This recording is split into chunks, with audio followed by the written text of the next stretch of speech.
You ask Tiger to solve. This deals with linear equations with one unknown. The final result is x equals 6. Let's solve it step by step. Simplify the expression. Expand the parentheses. Group like terms. Simplify the arithmetic. Expand the parentheses. Simplify the arithmetic. Group all x terms on the left side of the equation.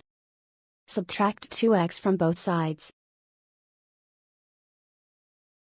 Group like terms. Simplify the arithmetic. Group like terms. Simplify the arithmetic. Group all constants on the right side of the equation. Subtract 4 from both sides. Simplify the arithmetic.